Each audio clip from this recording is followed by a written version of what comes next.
Yahoo! Welcome, my beautiful brothers and sisters, fellow radiators of love, to Astro Fenixx, flying into the moment yet again and radiating love as always. And welcome to this video where we're going to be talking about this full moon in Virgo. At the time of me making this, the full moon has come off 0 degrees, which is where this full moon occurred. It is currently at 4 degrees, just reached 4 degrees. So it's actually coming off the trine to Mars, which is in Taurus, which is a nice little reception because the moon, it would rather be in Taurus. And while Mars doesn't like to be in Taurus, it's actually kind of a nice reception between those two energies. But I just wanted to come on here real quick and talk about this Virgo full moon. Probably not going to be live for too long, but I also want to make sure I drew cards for each of the 12 signs so you guys can get a little bit more clarity onto really what's going on with this for you all. But if you give me just one moment, I'm going to grab my phone so I can check up on the comments if anybody happens to join live. So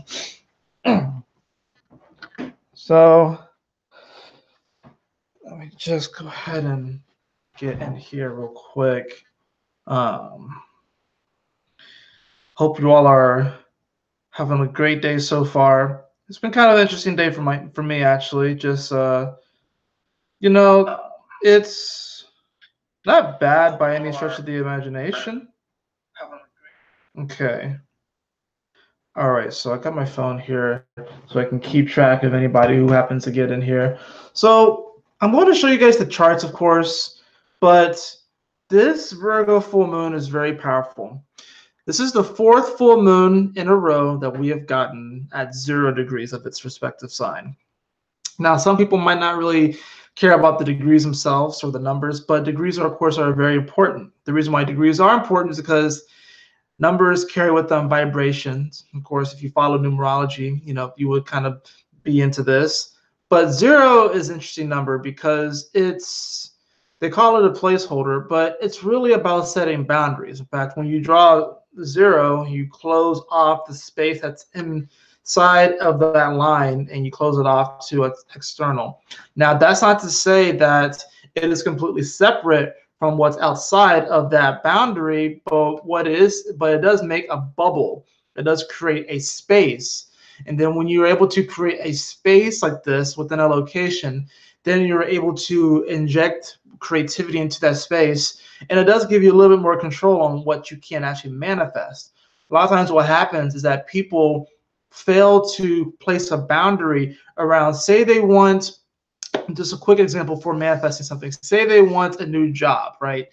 Sometimes what happens is that people don't necessarily place the boundary around that wants or that, I guess you could say, desire, and they don't necessarily do anything to really manifest it. Or say somebody wants to, say someone who's single and they want to get into a relationship.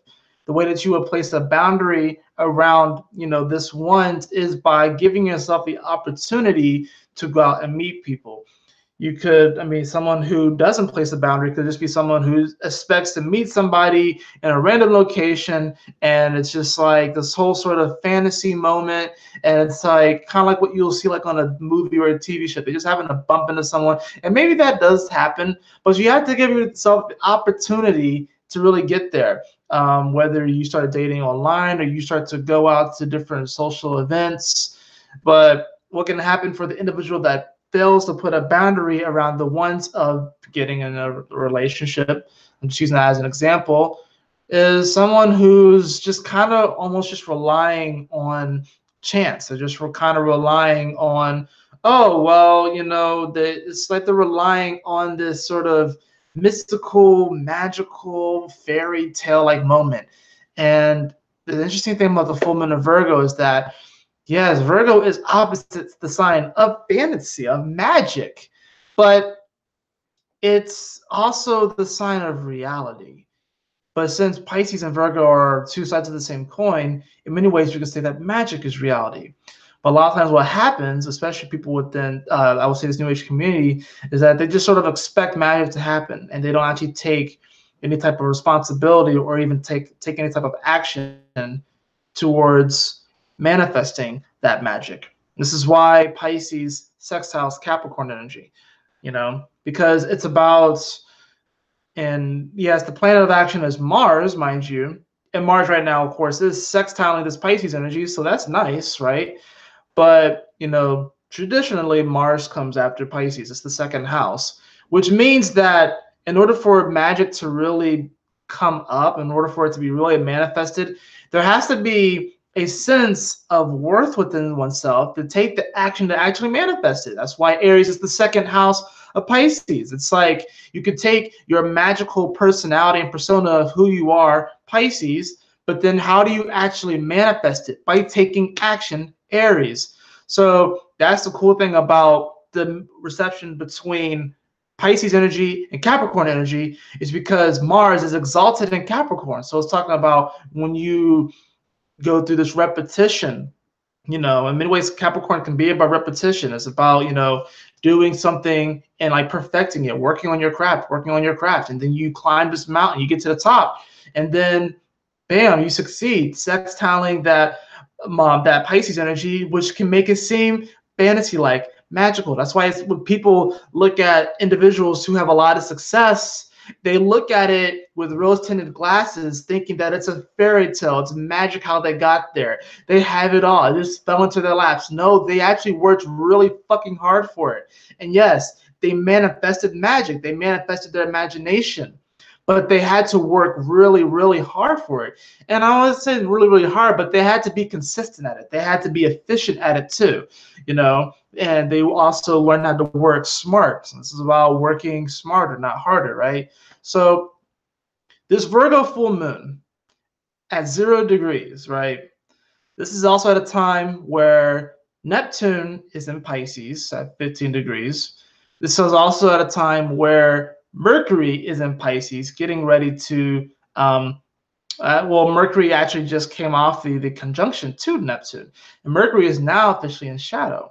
So this is a moment where Mercury is actually beginning to slow down. And Mercury doesn't like to be in Pisces, right? Because Mercury definitely likes to try and figure out the facts and definitely wants to try and get to know things and is very curious. With Mercury being here in Pisces, it's like the facts and the logic that Mercury is trying to come to, it's hard to come to these because with Pisces, there really are no guarantees. There's no guarantee that the only really guarantee with Pisces is that you're going to start over. This is why it rules the 12th house and why it rules endings. But also at the same time, magic, imagination, spirit, it's because when we get to the end of our rope, when we get to the end of the day, when we get to the end of a situation, a circumstance, when we get to the end of an experience, the only thing that really remains after we get through it is this, and sometimes it may even seem faint, but this connection to source, this connection to spirit, where it's like, even though you quote unquote may feel like you're starting over, you're not really starting over. It's like it's a cycle. It's cyclical. So that can be sort of the scary thing this time of year, because with the sun going into Pisces, this is the last 30 days before we spring into the new year, which means that we're at a point where the seed of who we are and what we're trying to manifest is buried underneath layers of ice. And now as the permafrost and the ice begins to melt, as the sun begins to become warmer and melts the ice, we know that it's going to be through Aries season where that little seedling, that seed is going to begin to crack and break open. And this can be a painful process. This is what gives rise to this warrior-like quality, what gives rise to this initiation-like quality, on whether or not we're really going to break out of our shell and be authentically us, so that by the time that Taurus season comes out, we are bursting through the soil. We are bursting through the soil now, and we are growing. We are growing, and we are growing. Then by the time Gemini comes, people are like, oh, look at this pretty flower. Look at that pretty flower. Look at that pretty flower. And then these flowers begin to interact with each other, and everything begins to interact with its surroundings. And of course, we move into summer. But we're at a time now with Pisces season where it's this knowing that the ice, this layer of ice, this permafrost, is beginning to melt. And when that ice begins to melt and it turns into that water, and it begins to soak down into the soil. We begin to absorb it. And within that ice, which in many ways that ice is in many ways Aquarius, when it soaks into us, we begin to get all the information and knowledge that we need to push forward into the new year.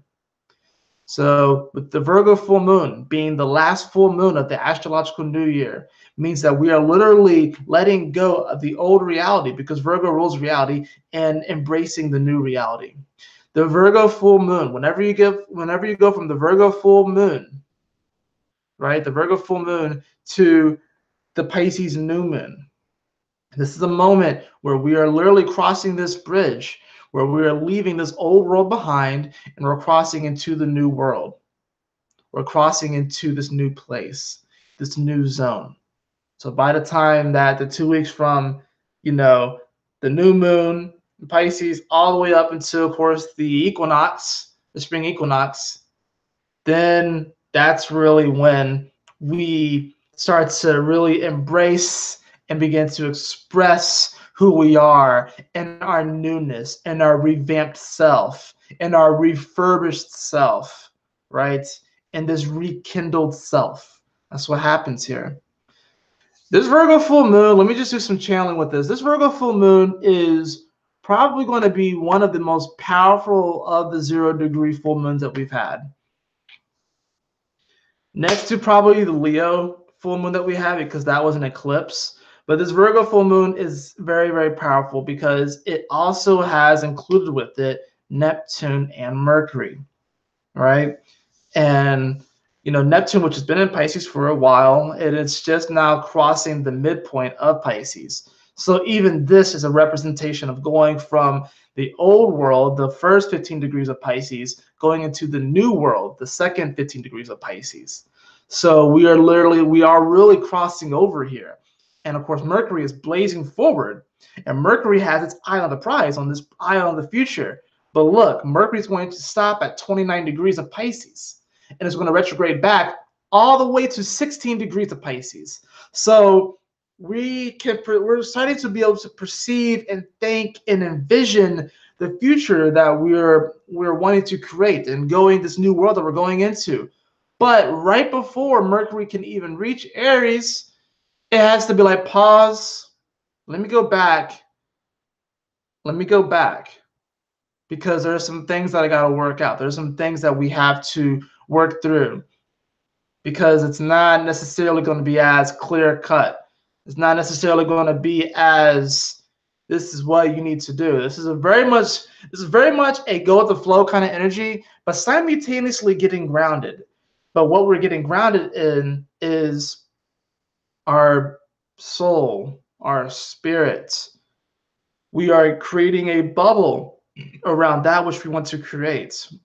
And in order to create this bubble, in order to create this space, we need to be honest with ourselves about the changes that we need to make. Virgo is very much so about our day-to-day reality. It's very much so about our health, our service to others. It's very much so about, and it can be in many ways a sign of perfection, but it's really also a sign of embracing our authenticity. And I say that because what is the 12th house of Virgo? Leo. That's where the sun is right now. So there's this interesting energy here where Virgo suns and Virgo risings especially kind of have this innate inner drive, and how they really are servants of spirit. They really are. Because Leo is that 12th house, the sun, So they are here really in many ways to illuminate through their actions, and then through their being, the individual who embraces where they have been and where they are going. They embrace the moment. And yes, they may try and perfect things. They may try to organize and overanalyze things. But that's really because they are the sign of reality. They are the sign of reality. And you got to think, with this Mercury energy, especially with it being in Pisces, there's going to be a lot of this sort of fight and flight energy. It's going to get really close to Aries energy, right there at the end. So it's going to be on that cusp of Pisces and Aries. This is going to bring about a sort of fight or flight kind of mode. And right now, we have a very good opportunity with this Virgo full moon because we're looking towards the future. We know we're kind of heading towards that. But it's also an opportunity that's giving us the chance to kind of ground back, because this full moon in Virgo at 0 degrees, we got to think, it is actually conjuncting a royal star, Regulus. It's conjuncting the royal star Regulus, you know, the heart of the lion. This Virgo full moon is asking us, and full moons are these culmination points, but at the same time, they're bridging points to a new reality. This is the culmination of, you know, we're going to be kind of looking at our legacy, the royalty, the royal energy that we feel within our hearts, deep within our spirits. And we're going to be like, it's like, yo, so how do I take this to the next level? What do I need to do to become a better servant? And when I say servant, like, you know, serving ourselves, serving our needs, taking care of ourselves, you know, taking care of our mind. This is definitely going to be a very important full moon for mental health. So meditation will be very, very important. Of course, physical health and how emotional health and how all these things actually interact with each other. It's not just, you can be the healthiest person physically, but your mind can still be fucked up, or your emotions you can still not really process your emotions very well. That's a thing. It can happen.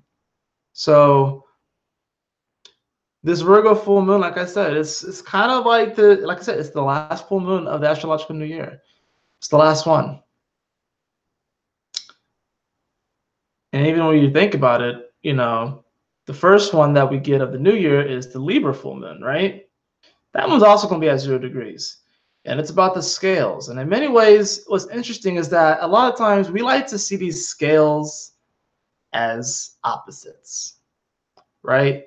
And even if I just sort of give you an example, right? So like normally you have like a scale, you know, and it does this sort of thing. I want you to imagine that this is like, you know, the baskets, right? These are the baskets, but they are still connected. Even though the scales seem to be opposed, they are still actually connected by this apparatus, right? I wish I actually had a scale to show you guys, but just use your imagination. And the great thing is that this is Pisces energy. So for those people who feel like they don't know how to tap into their imagination that well, they actually are giving more of an opportunity to tap into their imagination.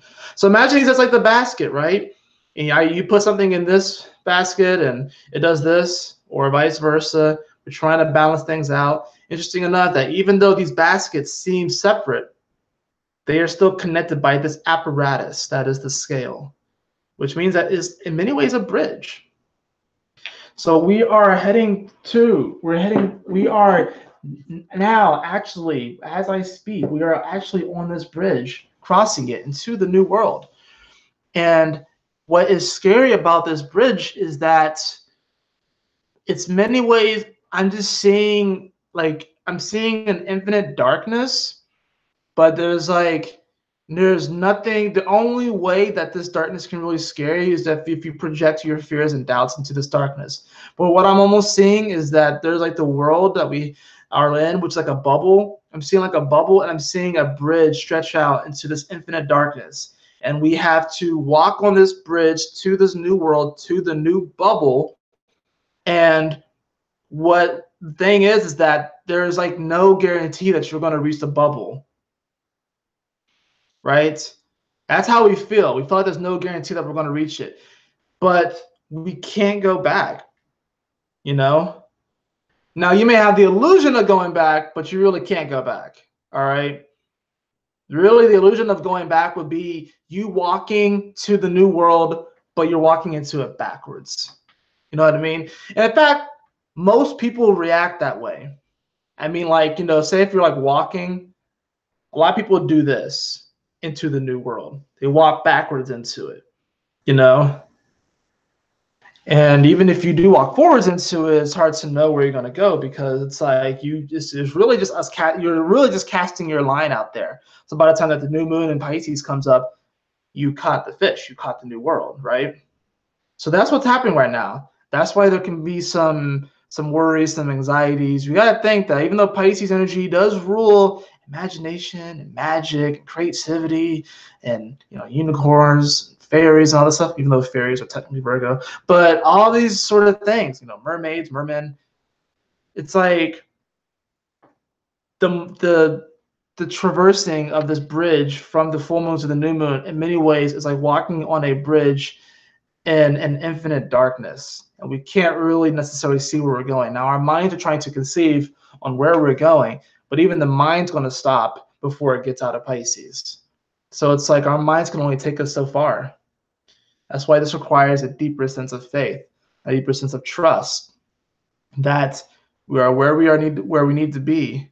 We're moving forward, but at the same time, we have to go within ourselves, be honest with ourselves, and take the necessary actions that we need to, that really reflect the value that we feel deep in our soul. That's really what this is about. That's that whole Aries being the second house of Pisces thing. It's about taking the action that we feel accurately represents the value that we feel deep within ourselves, deep in our soul, right? And Pisces energy, in many ways, it's this sort of, next to Scorpio energy, it's really this infinite energy.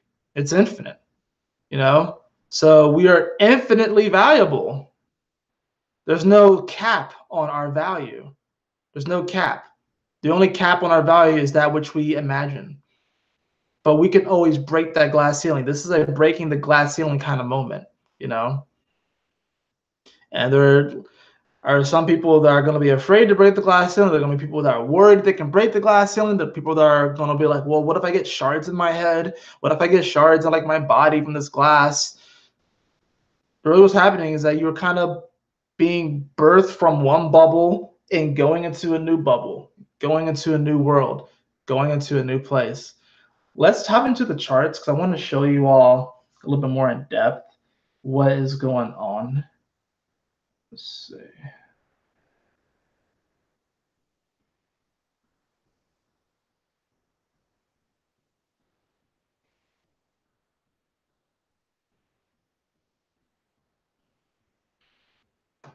So this is the current time, 4:37. As you can see, the moon is here at 4 degrees. It's at 4 degrees of Virgo, coming off of this beautiful trine to Mars, which is awesome. So this is a beautiful reception because Mars is at 3 degrees of Taurus. What does that mean? Well, 3 is belief consciousness. So this is about what actions. This is about believing in actions that will manifest a greater sense of self-worth and self-value.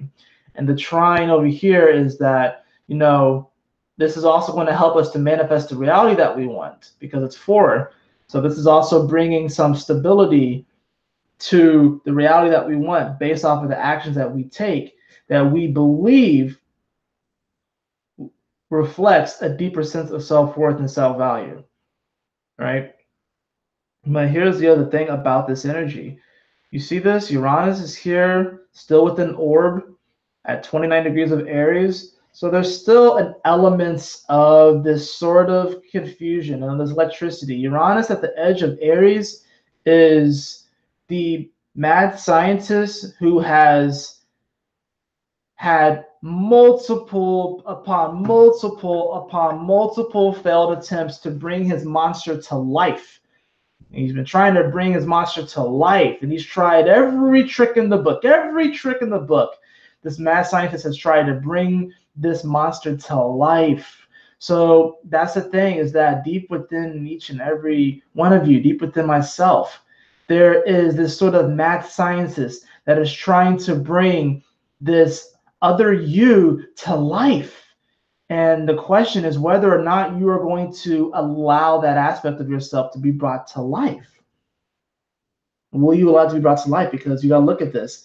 It is making a sextile over to the sun at 0 degrees. In fact, I can take this back to when this apex.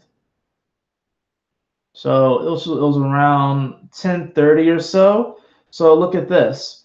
So we have this trine right here. See, the moon trined earlier it would have actually trined, yeah, see the moon trined Uranus right before it apexed in Leo, which is where Regulus is, right? And so then it shifts to 0 degrees, bam, and then we come into the apex of this full moon. Not only that, but it makes a quincunx to look who just came into Aries, Chiron, the wounded healer. So Chiron is actually at the midpoint between Uranus and the Sun. And what's kind of interesting about this is that the Sun and Uranus are opposites. You know, the Sun ruling Leo, where the moon just came from, and then, Uranus ruling Aquarius, where the Sun just came from, ironically. So Chiron's in between this space. So it's really actually, this is sort of this bridge point. And even ironically, Chiron is acting as a sort of mediator between the Sun and Uranus right now, because even though there's a sextile here, and there's a bit of it has a good reception here. But what's funny about this is that, of course, the Sun would much rather be where Uranus is, at the edge of Aries, because the Sun is exalted here, and Uranus would rather be in Aquarius because that's where it rules. And what's funny about this is that, though this is sort of like, I'm just gonna make this up because this is technically not even like an aspect, but you see like this triangle right here, how it's kind of slanted. Now, normally what would happen is that if this had evolved another quincunx, this would have been something called a yod, which happens when you have sextiling energies, and then was it 2 quincunxes, I believe? Anyways, it's sort of off to the side. Anyways, the yod is considered the finger of God. So it's literally like God giving us the finger. Since this one's kind of off to the side a bit, this is many ways is like God's not really giving us the finger. God's kind of almost like giving us the thumbs up in a way. God is giving us the thumbs up. It's like, everything's okay. Everything's probably better than you think it is. But like I said, Chiron at this midpoint between the Sun and Uranus. So we have to find this healing, with our character and who we are. But we have to find some type of balance between, our sense of spirituality, our sense of imagination and wonder, but also, how we innovate our character and innovate who we are and express it. Because there can be this aspect where people may be afraid to express this aspect of themselves. People can be afraid to express it. And then they have to, and then that's the interesting thing, is that as soon as Chiron shifted into Aries, the Sun shifted into Pisces. So it's literally like, Chiron has been in Pisces for the past, almost 10 years or so. And Aries is the beginning of the zodiac. So we're actually beginning a whole new cycle when it comes to Chiron energy, when it comes to this wounded healer energy. And the interesting thing is that Chiron rules Virgo in astrology. And that's where the moon is. That's where the moon is.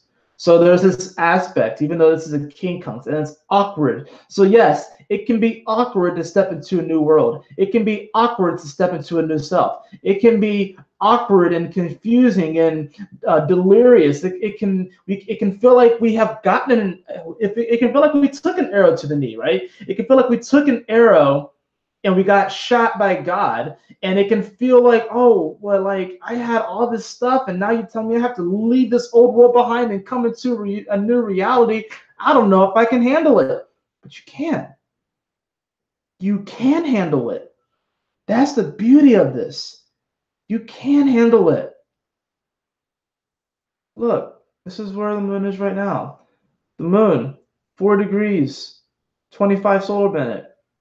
Making a trine over here. And as this progresses, the moon will come into this nice trine with the Capricorn energy.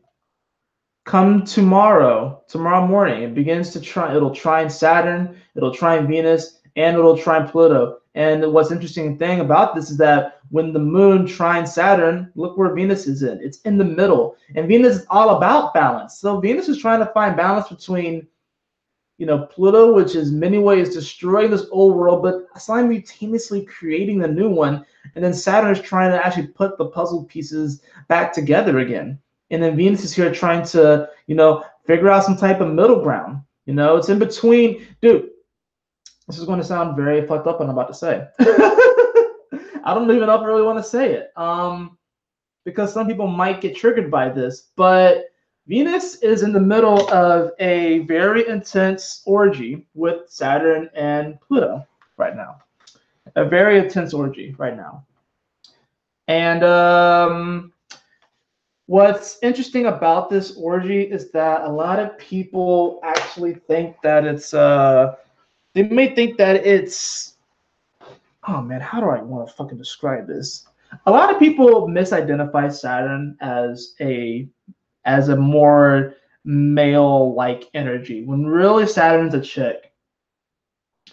And Pluto is also, since it rules Scorpio, which is a feminine energy, Pluto is also a chick. So a lot of times we misidentify these energies. So this is actually, what this actually is this, in many ways, this rebalancing of the divine feminine energy, which I don't think too many people are really talking about. But Venus being here is almost like, Venus is almost sort of like the, how do I want to say this? This is so weird to say it like this.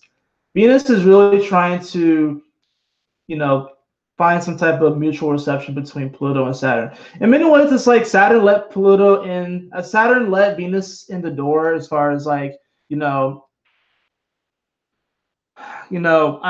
really, what I'm seeing almost is a sort of maybe like a company or a group or an organization that does, champion, this rising of this divine feminine energy and this strength. And it's almost sort of like Saturn let Venus through the door. Think of Venus as like someone who's new to this organization.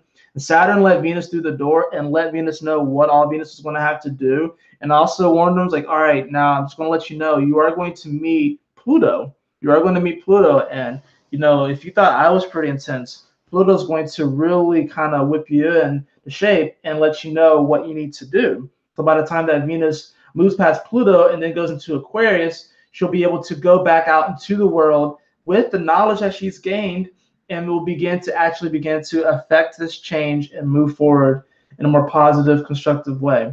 So there's this weird energy going on between those three planets. Like I said, it's kind of like a massive orgy, honestly. And, like I said, by the time that this happens, when the moon makes a trine over to Saturn, which I can move you forward another hour, you'll see that it also opposes Neptune and Mercury. So there's this other element here where we, sorry, I'm kind of losing my words a bit because, this is a full moon where it's hard to kind of conceptualize it in words, despite the fact that the moon is in Virgo, because there's so much Neptune, because there's so much Pisces energy. It's hard to conceptualize these into words, even though Virgo is usually very good at that. So this can be a time where it may be hard to conceptualize your vision into words. That's why you probably will have to do it through, you might get it through music. It might come through more subtle means. It may come through the actions that you see other people do. It may come through, like I said, a song you listen to. It may come through writing. It may come through dance. It may come through painting. It can come through a TV show that you watch. The truth, or what you feel like you need to do. It's going to come through in a more subtle way. It's not going to be as obvious. It's not going to be as obvious. By that time, the sun, actually, let's see if the sun will reach 2 degrees by the time. So the moon right there is at 19 degrees. It's going to make the trine over to Venus. By the time the moon makes the trine over to Pluto later on in the evening, the sun will have would have moved to 2 degrees, and this is going to be a very, I'm just gonna kind of put out a warning there for Wednesday night to be a very emotional night, because the sun being at 2 degrees of Pisces is really this time where we're going to be very, very deep into our emotions, right? But then we also have 2 energy right here. We have 2 energy right here. So there's, we're going to be very emotional about this transformation of this world and where we're going and where we're coming from. The moon at 22 degrees of Virgo, we're going to get very emotional. Our emotions are really going to trigger our thoughts, and it's going to be a time where we may even want to make maybe a potentially rash decision because we feel like we just have to do something to not really feel this way. Not only that, but the moon's going to be squaring Jupiter during all this. And Jupiter, while it's at home in Sagittarius, and it's at 20 degrees. So this is even going to bring up even more emotions because 2 is ruled by emotions. It's ruled by Cancer energy. It's ruled by the moon. So there's even going to be more like emotions coming up with this. And then you have a 0 right here. So look at this. You have 2, 2, 2, 2, 2, 2, 0, 2, 0. That's a lot of 2 energy. That's a lot of 0 energy. That's a lot of energy of really combing over our emotions. That's a lot of energy of considering the world that we are leaving and the world that we are going into. It's a very powerful time. And this is, in many ways, going to be sort of like that moment where we're on the bridge and we're not even halfway to the bridge yet, because that won't even be until we get over here into Sagittarius. When the moon comes into Sagittarius, that's when we're going to be halfway across this bridge. But this is going to be that moment where we almost consider going backwards. It's going to be that moment where we're like walking and we're not even to the middle of the bridge, but we're far enough along the bridge to where going back isn't really an option. But it's like you take a step and a plank of the bridge falls through, and now you're looking down.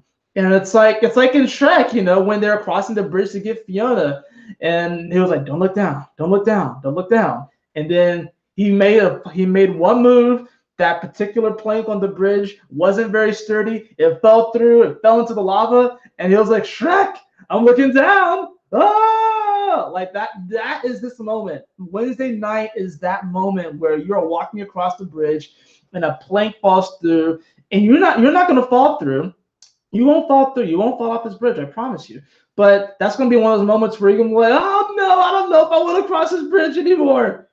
But you can't really go back because Shrek is behind you, and Shrek in this case sort of acts like a troll, but he acts almost like a guardian troll. Pisces in many ways is a troll, but also rules are spiritual guardians in many ways. So you're being guided on this bridge. You have a guardian on this bridge. You have angels. But if you try and walk back, I'm sorry, they're going to be blocking you from going back to the old world. And there's now going to be a way to get around them. And if you try to get around them, I love that I thought about Shrek because it's kind of perfect. Because what happened is that he tried to get past Shrek and he couldn't. And then Shrek moved the bridge really fast and Donkey didn't like it. He was like, "Oh, that was scary." And Shrek was like, "Oh, you mean this?" And he started moving the bridge. And ironically, Donkey backpedaled his way to the end of the bridge. And it's like, oh, that's kind of going to be that moment where we're going to want to turn around and go back to the old kingdom, back to the old reality. But our guardians are going to kind of rock the bridge, and we're going to be like, "No." And most of us are probably going to backpedal into the new world, which is there's nothing wrong with that. But we're going to, go into the new world, and we're going to be like, "Oh, they were with me this whole time. They were guiding me this whole time."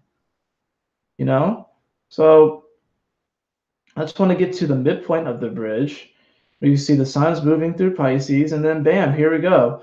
This midpoint of the bridge, you could really say is this moment because the moon is going to be squaring off to Neptune, getting ready to conjunct Jupiter, which is now at 21 degrees of Sagittarius, which is beautiful because it actually is signaling us going from one step of the journey, 20 degrees, to the next step of the journey, 21 degrees. So it's actually us, it's really us moving forward. Now, also look at this. Here's another cool thing about the time when the moon makes a square over to Neptune. The sun is going to be sextiling Mars at 8 degrees. So this is us even making the decision to continue along this journey. But look where Mercury is. It's getting ever so close to the part where it's going to retrograde. But the cool thing about this is that even though Mercury is getting close to that spot, look what's happening. It's sextiling Venus, which is now come off of the conjunction to Pluto, and it's coming off of the conjunction to the south node and the opposition to the north node. So we are really, this is the point, this really is the point of no return. I mean, it really is the point of no return.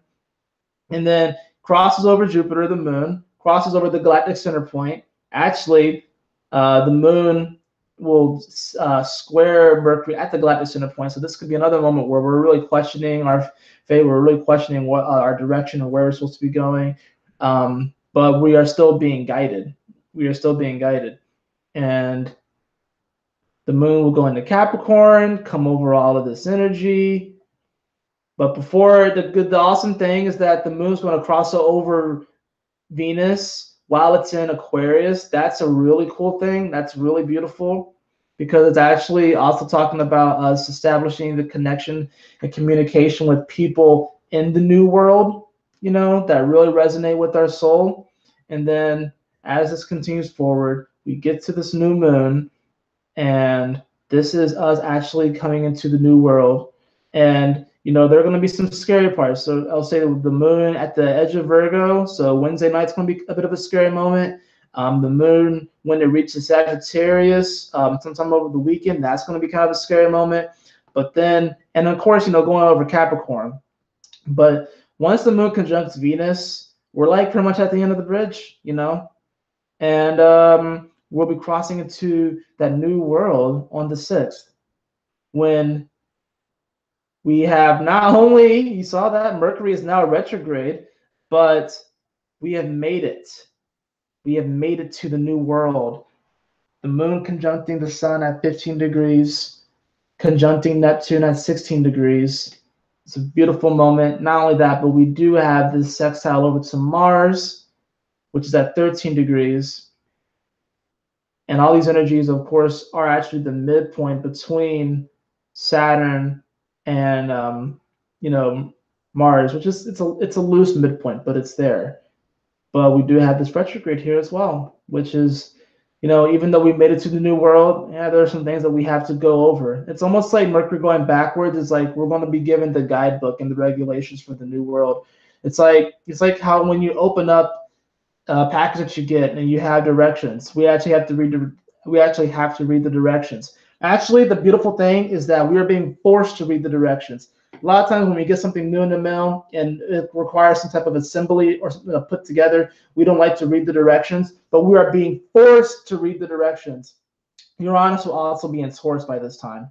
So we are actually being forced to read the directions, and that's honestly a blessing in disguise. And you may kick and scream and cry and moan that you have to actually read the directions, actually sit down and read the directions, because you want to just play with the new world immediately. You want to just do it now. But you kind of have to go through this process. And that's really us crossing this bridge from the full moon through the last half of the zodiac to this new moon moment.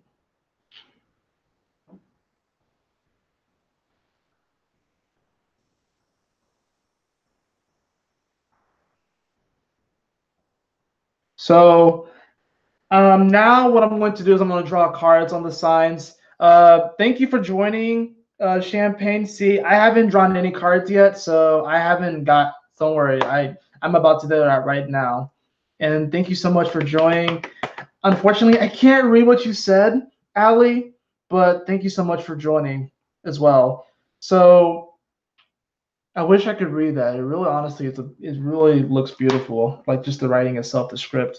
But what we're going to do now is we're going to draw cards for each of the 12 signs about what you can expect for this Virgo full moon. I'm going to be using my new tarot deck. This is my mystical manga tarot deck. I'm going to be using that. And yeah. So let's get into these cards. What I'm going to do is I'm actually going to draw. I want to draw one card for the collective. Oh my gosh, all those cards just flew out. I'm going to draw one card for the collective. Then I'm going to draw the 12 cards. And then I'm going to draw another card for the collective. And then I'm going to draw an overall card. So there'll be a total of 15 cards. And the reason why we're going to be doing it this way is because the new moon that we're building up to, that 15 degrees of Pisces. So the numbers sync up, and I think that's very powerful, and it's definitely on purpose. So what I'm going to do, I'm going to draw a card for the collective, for the whole collective, for this Virgo full moon, a card for the whole collective for this Virgo full moon, a card for the whole collective for this Virgo full moon. What do we have? What card do we have for the collective? And it's interesting. There's a lot of energy in these cards, and they keep falling out. I'm going to keep shuffling still. There's a lot of energy here. So, which means that there can be a lot of uncertainty with this full moon. And I want you to embrace the uncertainty. I want you to embrace the fact that you have no idea what the fuck is going on, and that you can try and logic your way out of this. And believe me, everyone's going to do the best they can to do so. But there's not really a way to logic yourself out of this one. Go with the flow and embrace uncertainty. The best thing that you can do right now is to ground yourself. And it's interesting that the first card that we got is actually the Nine of Swords. So this actually is us. This is us being afraid to take the next move. This is us being afraid to cross this bridge. Donkey didn't want to cross the bridge. It was over a fiery pit of lava, and he was like, okay, maybe if I just don't look down. See how he's closing his eyes? We're going to be kind of going through this, like, all right, maybe if I just don't look down, just don't look down, just don't look down, just don't look down, just don't look down. If I can't see it, it doesn't exist. If I can't see it, it doesn't exist. If I can't see it, it doesn't exist. So there's an element of that. But since this is such a deep feeling full moon, we can't really shut off the way we feel about it. We simply can't. We can try and tell ourselves what it is, but we can't really shut it off. So there's definitely a fear to this energy. There's a fear. I struggle to say fear. There's definitely, I would say, more of like an anxiety and a worry. You know, I say fear because in this card it looks like there's like a demon back there, but really this demon is self-created. It's really self-created. I'm going to leave this card out of the pile. All the cards for the collective that I draw are going to be left out of the pile. So this first card is going to be for Aries, Sun, Moon, and Rising, and potentially Venus as well. Aries, Sun, Moon, and Rising, and potentially Venus. The card that we have for you. Card that we have for you is the Seven of Swords. So this can be you feeling like, come on, just focus. There we go. So this can be a feeling of betrayal that you may feel from others, or really even from the universe and God itself. You can be feeling like you've been betrayed. You can be feeling like you've been taken advantage of, or something's been taken away from you. And really what's happening is that, yeah, maybe the universe is taking away one of your swords, or is taking away something, or maybe even a weapon of yours. But what's happening is that it's being upgraded. It's almost sort of like how in Skyrim, when you want to create a better weapon, or you have to put an enchantment on it and it breaks the weapon. But after it breaks the weapon, you're able to take that enchantment and imprint it into a new weapon. So what's happening is that a weapon that you have had and that you have used for your protection is being taken from you by the universe, and you're going to be kind of kicking and screaming and feeling like you're being betrayed because this weapon is going to break. But what's going to happen is that it's actually going to be upgraded, and it's really just going to give you that. It's really going to make you just that much more of a badass warrior, because you are the warrior Aries. So don't be worried about losing this sword. You're going to get it back 10 times more powerful. And you're going to be able to use the sword to really create and manifest your dreams. Taurus, Sun, Moon, and Rising, and possibly Venus. Taurus, Sun, Moon, and Rising, and possibly Venus. There's a lot of energy in these cards. Oh my gosh. It's because I used them last night in a ritual. Taurus, Sun, Moon, and Rising, and possibly Venus. The card that we have for you We have the World card. So this actually does represent literally you physically moving from one world to the next. And since the World card in many ways is about completion, it's about the pieces of the puzzle falling into place. The World card speaks to this completion of the old and stepping into the new. And that's exactly what's happening on this Virgo full moon. There's not really much I can say else about it. You are stepping into a new world. So you're saying goodbye to the old world and hello to the new. Pretty simple, actually, with that one. Gemini. Gemini, Sun, Moon, and Rising. Gemini, Sun, Moon, and Rising, and possibly Venus. Gemini, Sun, Moon, and Rising, and possibly Venus. Gemini, Sun, Moon, and Rising, and possibly Venus. Oh. Gemini, Sun, Moon, and Rising, and possibly Venus. The card that I have for you is the Two of Pentacles. Gemini, you're being called to, in many ways, you might feel like you have to juggle the old and the new. You may feel like you have to kind of find some type of middle ground between the old and new. But what I think is going to happen with this Two of Pentacles is that you're going to be sort of looking at the value of, you know, who you were in the old life and looking at where you want to go. And you're going to start to try and gauge to see how you can really begin to create this new sense of self-worth that's going to allow you to manifest the life that you've always wanted. And there's going to be this element where you even are going to have to make peace with the old you and the old world. So this new coin that you are in many ways transferring a lot of this value to is, you know, it's kind of crazy too, because I'm literally seeing someone holding one coin, and like the energy from this coin is being transferred to the other coin, usually via a rainbow, because that's a lot of times what, you know, the cards show. Usually via a rainbow, transferring this energy to this new coin.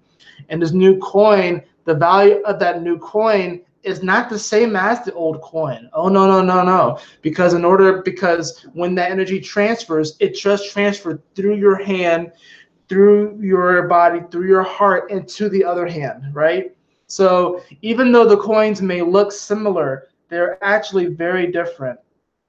They're actually very different. So you really are moving into a new place. And this is interesting, Gemini, because you do represent the twins. You represent that kind of dualistic energy in many ways. You know, come on, adjust, focus. And that's actually kind of interesting. There's an element of this where you kind of want to focus, and it may be hard for you to focus right now because your ruling planet is in Pisces. So this is why it comes down really to this faith. It comes down to this trust that you can manifest this new world and this new reality and this new you.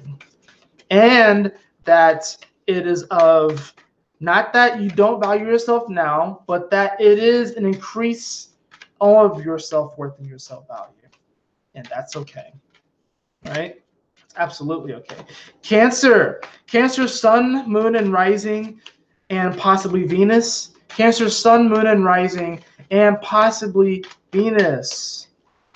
Cancer, Sun, Moon, and Rising, and possibly Venus. The card that I have for you all is, we have the King of Swords. The King of Swords. So for you, this is really about you making a decision and sticking to it and not wavering in that decision that you make. Now, this may be hard for you, Cancer, because in many ways you are so concerned about everyone else except for yourself. You are a very emotional sign. You are a very empathic sign. You are a caretaker. You are a caregiver. But this King of Swords is going to kind of give you a bit of this. It's kind of this Aquarian influence in many ways. And it could have a lot to do with the fact that Uranus, the ruler of Aquarius, is moving from your 9th house to your 10th house.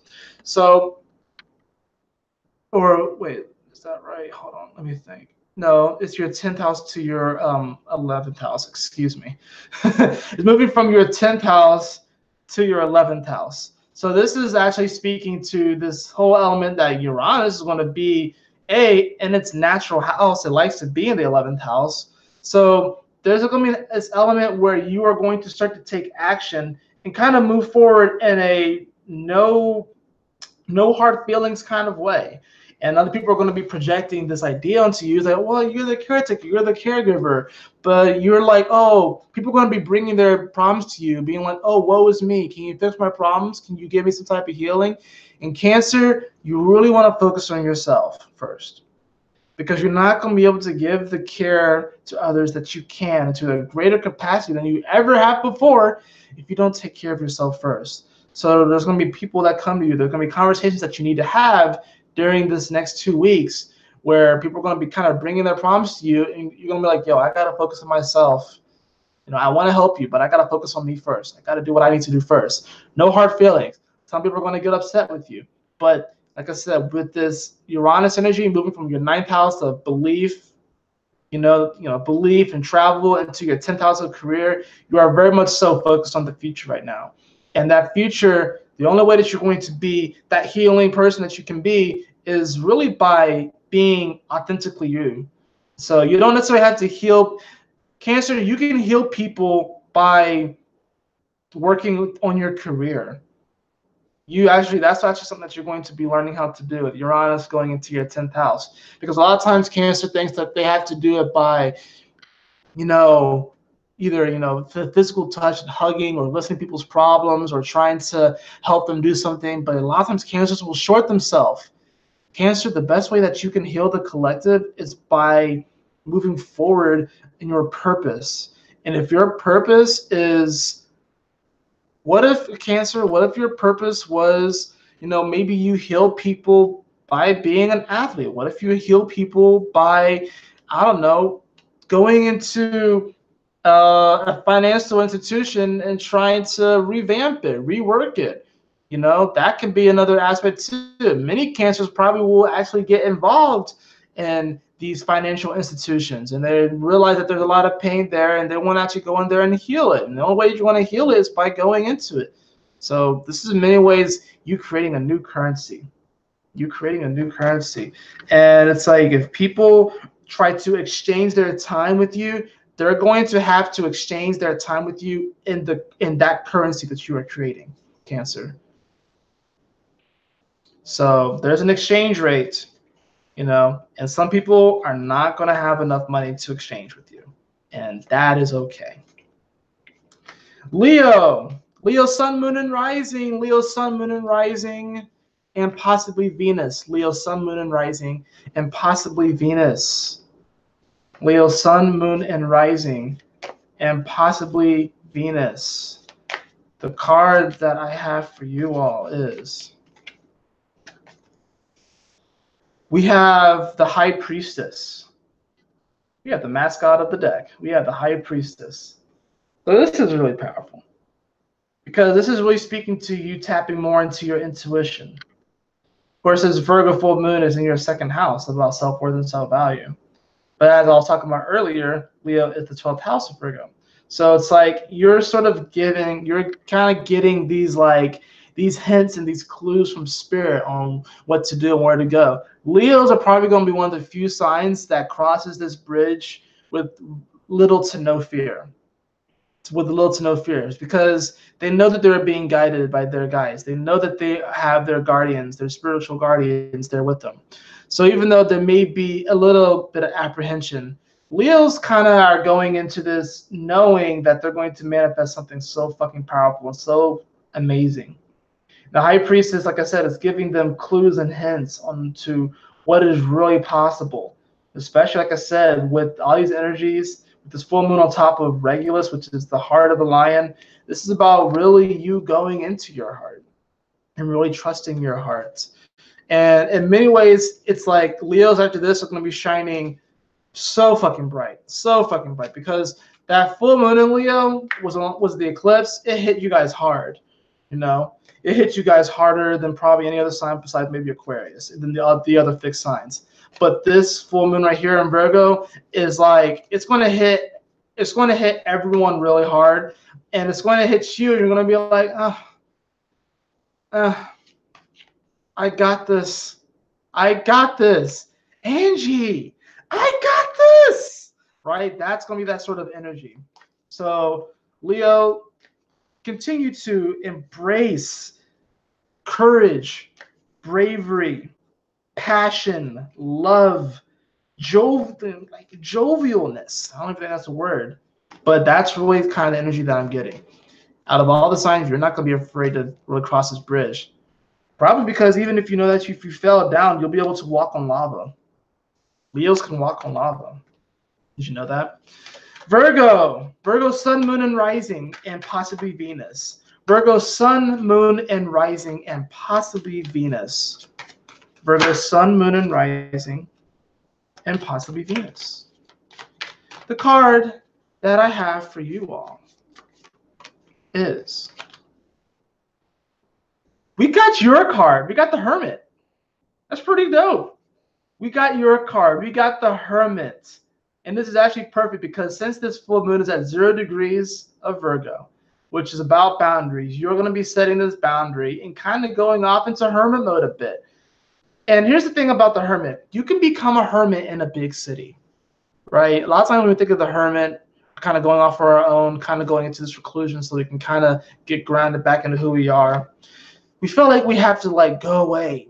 And the old way was like, oh, we had to like run away into the mountains, you know, and run away into a cave in the mountains and separate ourselves from society. But really what I'm seeing with this one is that, and you can see like he's like in the woods, right? Come on, adjust. Focus. Focus. So yeah, he's like in the woods and stuff like that, right?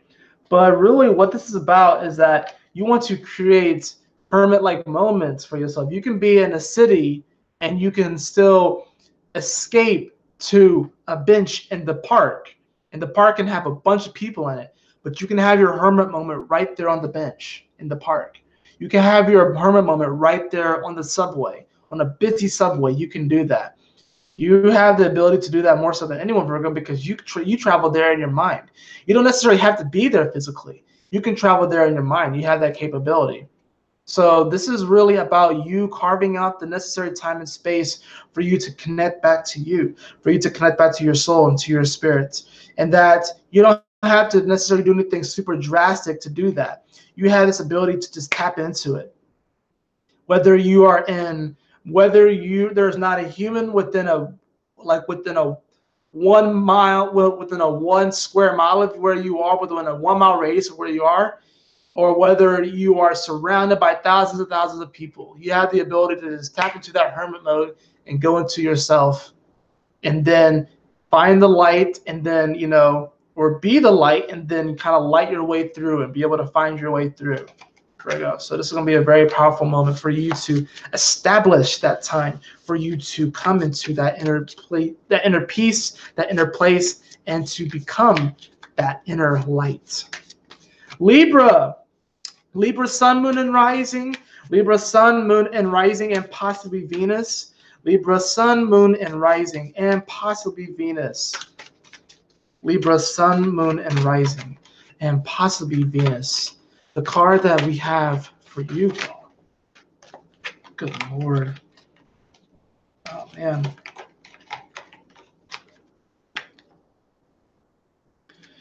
For sun, moon, and rising, and possibly Venus. For sun, moon, and rising, and possibly Venus. The card that we have for you.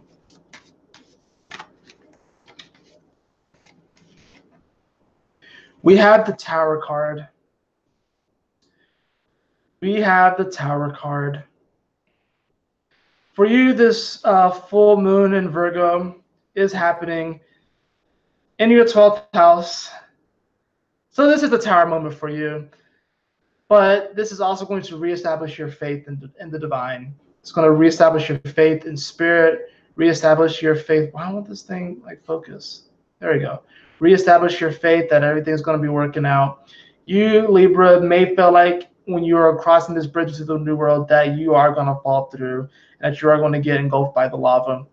Here's the cool thing. You sextile Leo energy, so if you fall through by some chance, Leo's going to be down there to catch you. And since you're air, it's not really going to actually hurt you as bad as you think.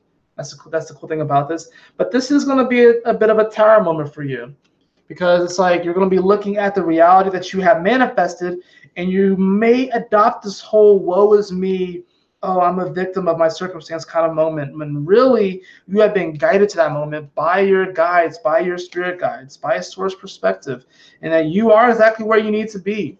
Now, you have to be honest with yourself, be nuanced enough to make the change that you need to make, but know that for you, especially Libra, since this is your 12th house, there's certainly an element of faith to this, and that, you know, you may try and perfect the way that it looks, that spirit speaks to you. You may try and be like, spirit may give you an answer, and you may be like, no, that can't be it. That can't be it. No, that can't be it. No, I don't want that to be it.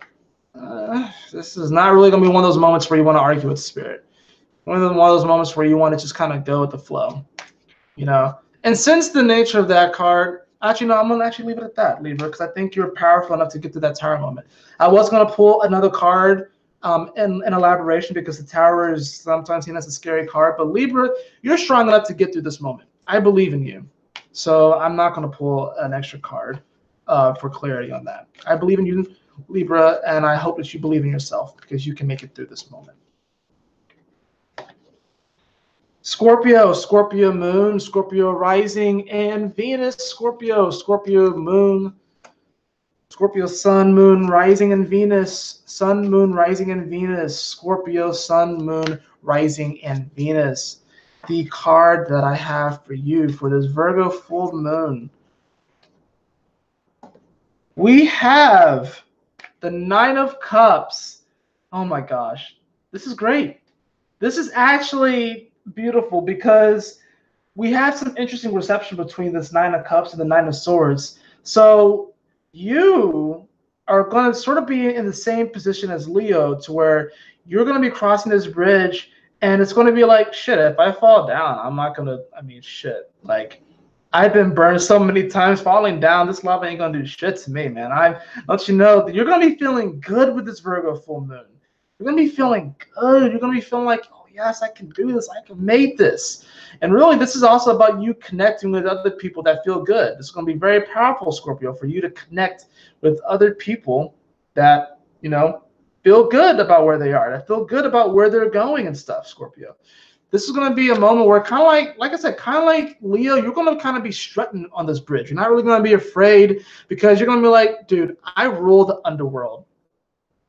Lava what? Lava ain't going to phase me. What? Are you kidding me? I rule the underworld, you know? Pluto is my homie. I got this. So it's kind of going to be an interesting energy with you, where it's, you're not really going to be phased too much by this. Now, the only thing with the Nine of Cups is that there may be a tendency for us to become complacent, because it's also this energy where it's like we're chasing to the moment, we're chasing to where we've come, but there can be this element of this sort of emotional stagnation, to where sometimes we can reach a level and we plateau, and we may not want to move from that place because we feel good. So there's going to be a moment where, you know, you're going to feel good through all this, but you're going to have to be honest with yourself, and you're going to have to be like, you're going to have to realize there are going to be moments where you're not feeling so great. But just because you're not feeling so great doesn't mean that you're not on the right path. It just means that there are growing pains, and that you have to go through things just like anyone else. But cheers to the moment, Scorpio, because you have made it. You have made it through such a dark freaking time. Trust me, I've been right there with you. Stellium in Scorpio in the 12th house, you know. I'm right there with you guys.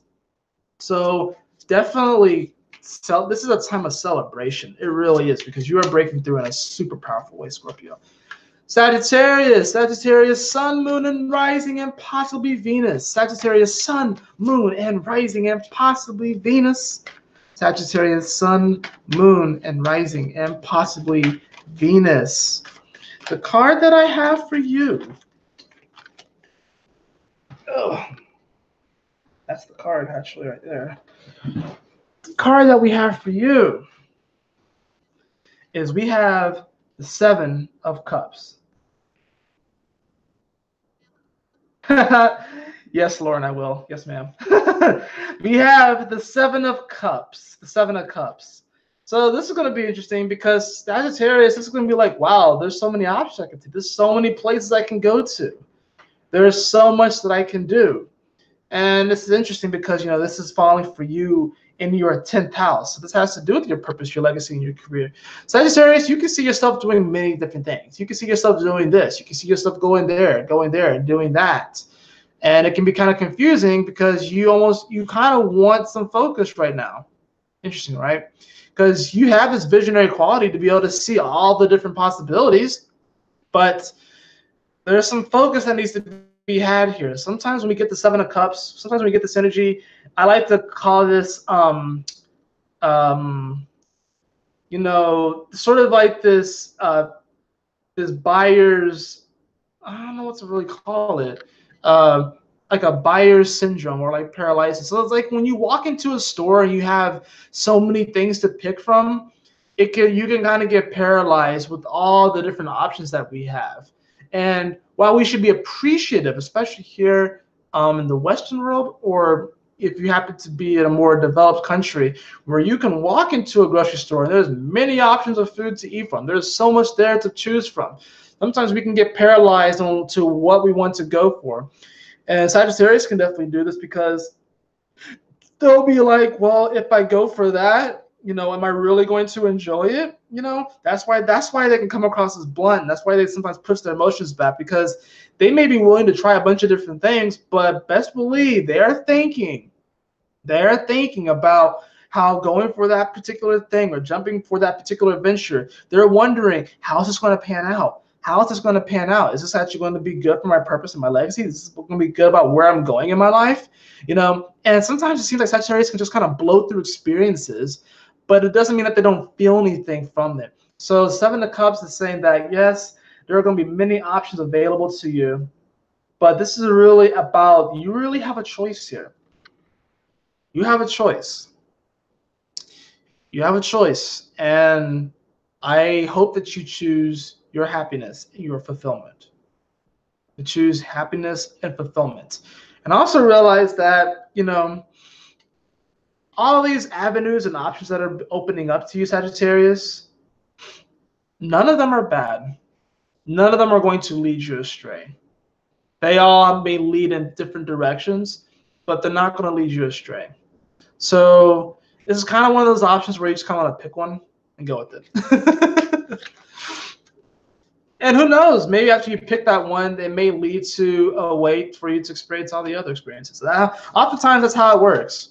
When we're presented with like path A, B, C, it's like, oh, which path do I take? We take path B, you know, or we take path A, we take path C. They end up intersecting at some point, and then you're able to kind of experience what A was like, and kind of experience what C was like, kind of experience what B is like. Oh, there's a D path as well. Yeah, you can kind of experience what D is. So it's like sometimes instead of just sitting there and like wondering about what path do I take, just go.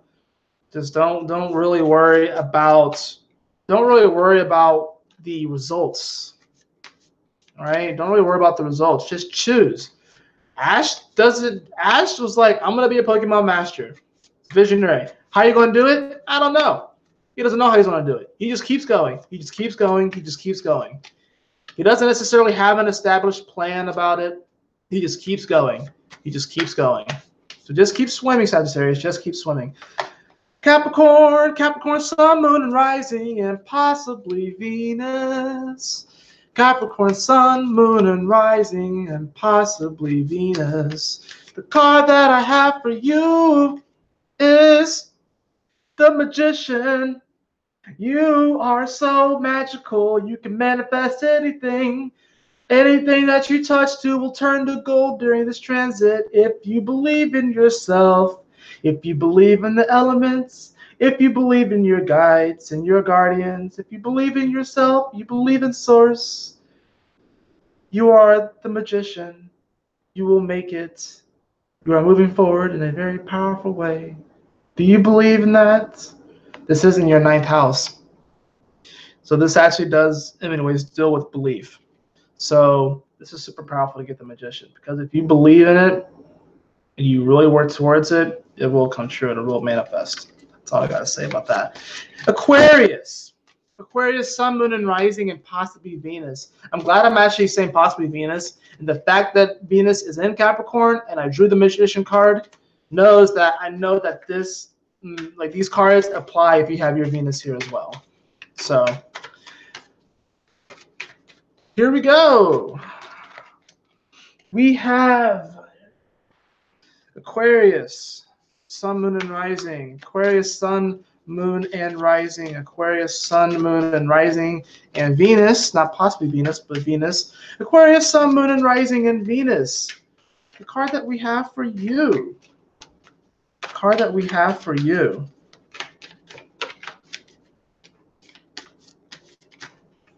Oh, okay. We have the Four of Pentacles. The Four of Pentacles.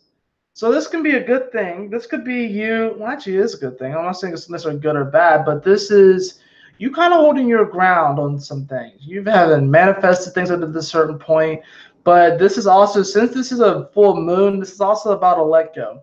This is actually you kind of combing over your finances, combing over what you've accumulated, and be like, you know, this is nice. This is very nice, but I would kind of like to add to this. I would like to add to this experience. So in many ways, this is almost going to be sort of like you taking the experiences that you've had up to this moment and you're putting them into a vault. And even though you're putting them to a vault for safekeeping and safeguarding, it's almost going to be like you're going to forget about this vault. You're going to forget that it exists, because that's really going to be the only way that you manifest even bigger, better coins, bigger self-worth and self-value, a deeper sense of self-worth and self-value. So it's going to be like you're going to lock up the coins in a vault for safekeeping, but it's almost going to be like I said, you forget about it. You're going to like forget about it. You know, it is what it is. The experience is what it was. It's cool. You're going to kind of do like this sort of cold Aquarius detachment thing from it. And it's a no hard feelings kind of energy too. It's a no hard feelings kind of energy.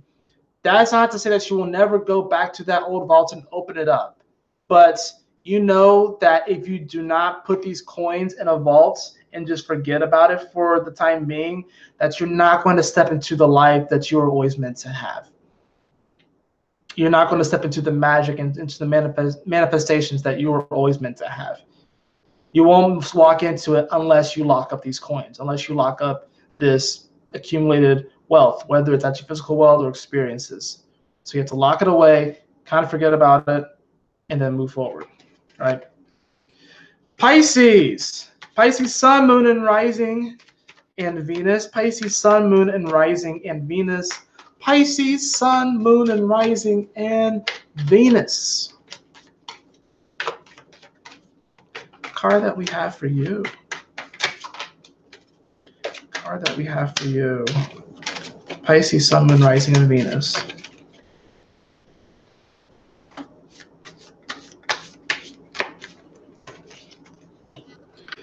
Wow, we got the same card. We got the Four of Pentacles. We got the Four of Pentacles. I'm almost seeing, Pisces, instead of you putting your coins in a vault like Aquarius is doing, you're actually going back to the vault and taking coins out. And this is going to be a vault that you locked away eons ago. You locked this vault away eons ago, but you're actually going to go back and reopen it, because what you're going to discover is that you're going to open the vault and be like, wait a minute. I didn't leave this here. I didn't leave this here. I didn't leave that here. Your coins in this vault have actually multiplied. It's actually multiplied. There's actually more money. It's like you know, it actually gained interest. You know, it's like how you like you'll put money into the bank, whatever like that, and stuff like that, and it gains interest over time, like and stuff like that. Or like you get money over time, like it increases in value, whatever like that.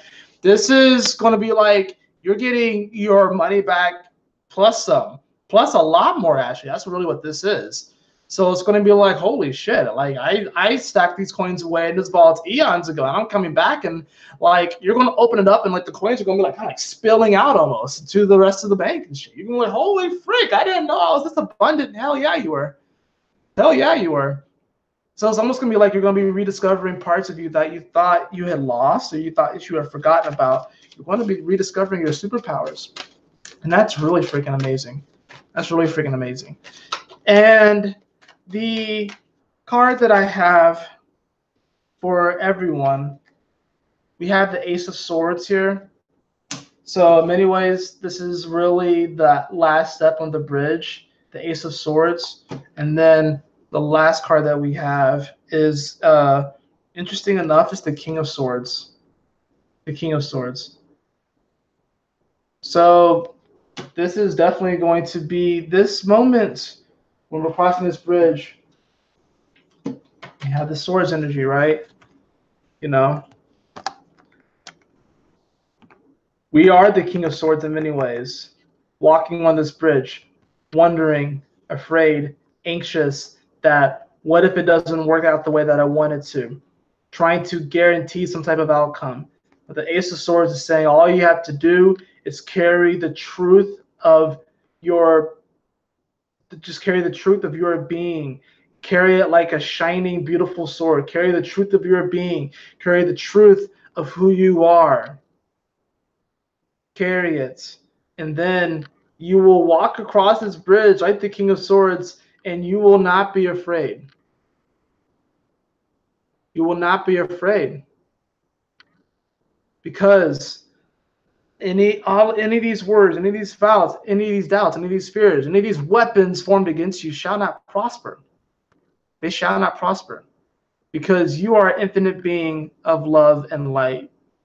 You are, you always have been, and you always will be. The only time where we may not feel that way is when we throw ourselves into delusion that we are not such. But the fact of the matter is that we are. So move away from this uncertainty that you create and move towards the certainty that you can express who you are and express your truth and move forward with valiant courage and bravery and knowing that you are okay. And like the King of Swords just knows. The King of Swords just knows. It's a knowing.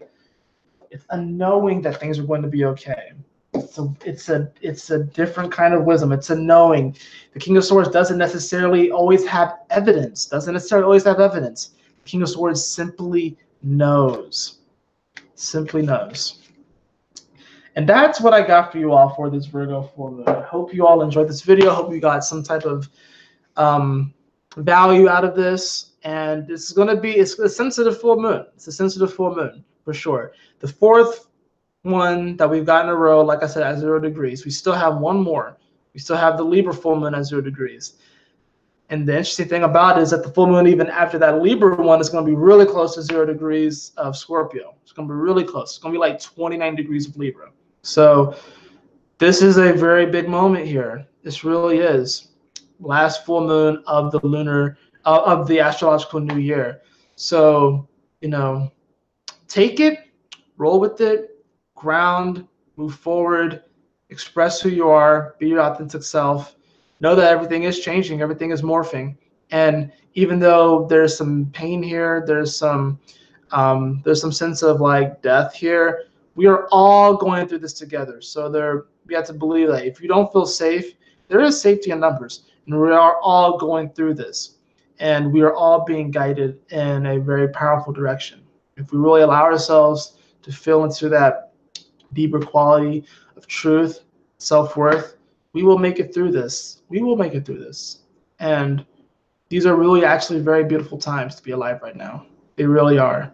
Because we have reached a critical mass of the population that have reached certain ages. You know, people are getting their Saturn returns, their second Saturn returns, their Chiron returns. You know, this hasn't happened on a larger mass scale, on a critical mass scale in human history. This hasn't happened like this.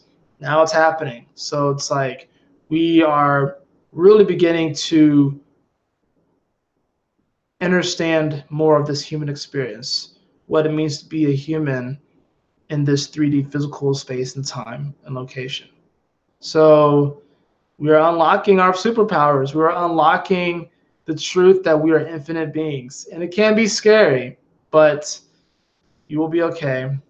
You are protected. You definitely are protected. That is for sure. You are protected and you are loved. Have some self-compassion for yourself. Self-compassion will be very important this week. Practice self-compassion and practice self-love and practice gratitude. And ways that you can do that, of course, just a simple way is by putting your hands on your heart and just saying thank you. Even if you can't necessarily find things to be thankful for, just say thank you. Just say gratitude over and over and over again. And there may be moments where you feel like, oh, is this genuine? Am I actually really grateful? Am I actually really thankful? Just saying the words actually gets you into the vibration because it is a spell. It's magic. So just even saying the words, thank you, thank you, thank you, thank you, thank you. As you say it, even though a part of you may, your mind or ego may try and fool you to believe that you're not actually thankful, continue to say it. And you will feel it. I promise you that. Love you all, my beautiful brothers and sisters. Hope you all enjoyed this. If you did, please like, share, and subscribe. I would really appreciate it. And if you would like a personal reading with me, beloved, you can follow the link in the description below to astrofenixx.com. And as always, my beautiful brothers and sisters, always remember to keep moving forward, to stay focused, and Yahoo! Smile often.